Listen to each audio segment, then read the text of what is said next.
Welcome to Ride for Rights. Ride for Rights is a bike tour across America. I'm riding town to town in hopes that people will join me, come together on the four rights of freedom of speech, justice, education, and unity. If you'd like to come ride with me, check the schedule in the comments and see when I'm near your town. In addition, Ride for Rights promotes FIRE, Foundation for Individual Rights and Expression, the Southern Poverty Law Center, the American Immigration Council, and the American Library Association. They need your help and please consider donating. Hey guys, we're back at the Bean in Chicago. We're heading to Michigan City today. It's going to be about 52 miles. I got up early, about 5:30 to get on the train because it's going to be brutally hot. Hey guys, so I wanted to explain a few things. First of all, we're coming to an end of this whole trip. We got the Cleveland ride, the Pittsburgh and the Washington, D.C. ride coming up in less than a month. At one point, I'll actually be promoting for all three of them at the same time. So we're going to slow down the videos, and one of these will not be coming out every day, so I have time to promote. Hopefully I'm trying every other day, but after the ride's over, I will make the videos for the missing days. Okay, so one thing I didn't explain in the intro is I got up early to get on the train to go to the Millennium Park to avoid the 95-degree heat that was going to be in the middle of the day. Sadly, someone was fatally hit by a train earlier and the whole line was shut down for quite a while, so it's almost 10 o'clock as I'm speaking to you at the intro. Once I was on the train, I had intended to take a 66-mile route on a bike path that used to be a railroad line. Since I'm running so late, I decided to cut it to a 57-mile route that hugged Lake Michigan more but was on busier streets. This is important later. Back to the normal intro. We're gonna take the river trail down the Illinois-Indiana border and then take some side streets through Indiana. So hopefully it'll be pretty safe. See you there.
Okay, this is the mistake. So I'm supposed to keep going straight here, but I turn right. So remember what I said at the beginning of the video about having two different routes? This was the point where those routes met and took the same road back to Michigan City. But for some reason, the Garmin glitched out, and instead of sending me toward Michigan City, it sent me back on the previous route toward Chicago. So now from here on out, the Garmin is trying to send me back to Chicago.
Okay, this is the point I realize I'm in trouble. So I recognized Hobart from the sign you see in front, and I went to college in this area at Valparaiso University, so I know where Hobart is, and I know I am not in the right place. So it's time to turn around, and as you can look at the flag, the wind is really picked up, and the weather is about to drastically change in about 5 minutes.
mostly been brokens.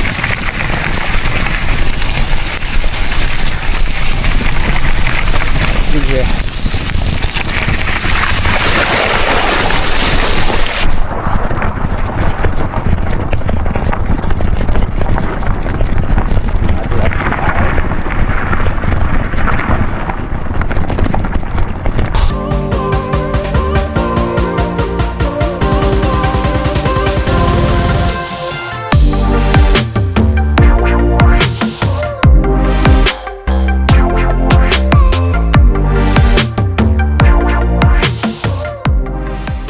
Hey guys, we're in Michigan City in a Dollar General parking lot. I couldn't find a good place to stop, so here we are. Talk about the logistics to start the day. So one of my friends offered to let me stay with him in Michigan City last night, which was great because I don't want to stay in expensive Chicago. So I got done with the ride in Millennium Park, got on the South Shore Line, which is their local rail, and took it to Michigan City. I looked at how hot it was going to be the next day, so I was like, oh, I got to get early to go back to Millennium.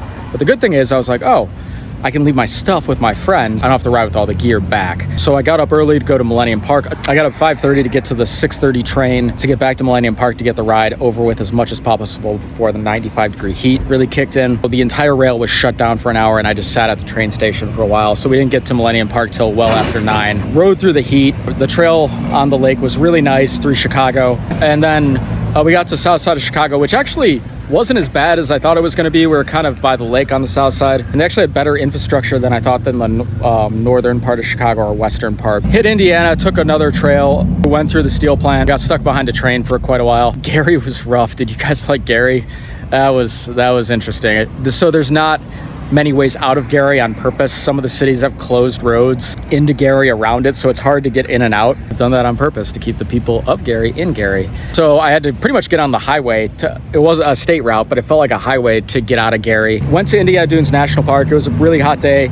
Luckily, there was food. That's what motivated me to do a couple extra miles there. I got a burger, got a couple Cokes, got a popsicle. That was nice. Got down and headed out and got on a path to go to Michigan City. But little I know, I wasn't actually going to Michigan City. The Garmin had, for some reason, decided to go this and reroute me back to Chicago on the old route. So I got to a place and I looked around, I'm like, I should be there already. And I looked around, I saw a sign with Hobart, which is a city. I'm like, oh, I'm not in the right place at all. I looked over, I'd gone like over an hour in the wrong direction. So turn around, go back. A windstorm kicks up immediately and immediately turns from high heat to a thunderstorm, severe thunderstorm. So I go back, there's a tree branch actually hits my helmet, like a small one. And I'm going back, and luckily the wind only lasted about 15 minutes, but it was big, and there was tons of knockdown branches. I'll only show the bigger ones that I had to kind of crawl over, but there was a ton. I didn't show a lot because I was managing the video time, because obviously I didn't think I was going to be out there this long. So we went from a while back, tons of down stuff, all pretty wet. And the problem is, remember, I didn't carry my stuff because I thought, oh, I'm going back and it's going to be hot the whole time. So one of the things I left because I thought it was going to be hot is I usually take a plastic bag for the drone controller because the drone controller can't get wet. So once it started raining, I was like, oh, shit. But luckily the drone controller fit in my pocket and hopefully that kept it drier. It did not. The drone controller's broke and I ordered a new one. So we're on controller 3. One thing I forgot to mention is the video didn't pick up the steam. So since the temperature changed so quick and the pavement was so hot, once it started raining, steam was coming off the pavement in certain places. And when I rode through it, it was like riding through a sauna. The temperature jump was crazy. I'm not sure why the video didn't pick it up, but yeah, that was kind of insane. After I figured I was going to ride, the Garmin just kept trying to take me to Chicago. So I kept having to stop, take my phone out, and make sure I was in the right place, which is really annoying. Got back to Calumet Trail. It was paved for a hot second until you got to the Indiana Dunes train station, which is the South Shore Line. It said trail, but essentially it was a utility road that was not well for drainage. So I was going through like 8-inch puddles. Everything was getting soaked. And that was supposed to take me to Michigan City, but I was like, I got to get off this trail. I'm going like almost 0 miles an hour over this. So I get back on the highway, which Indiana drivers were more respectful. Y'all gave me some good space, even though it was pouring rain. And I took that straight to Michigan City here. It's late. It's like 6 o'clock right now. It's been a long day. Let's do a moratorium on Illinois. Illinois is interesting. It has a lot of bike trails for exercising. There's literally no commuting service. So even in Chicago, I learned that you weren't allowed to take your bike on the Metro train, which is their west side commuter train. you were only allowed to take it in off hours, not on hours. So if you were going to work, you couldn't take your bike on the train and then ride the rest of the way. There's a lot of natural preserves. The trail along the lake for the Millennium Park ride was the busiest I've ever seen a trail with bikes. They had 2 bike-only lanes and you literally had to merge on.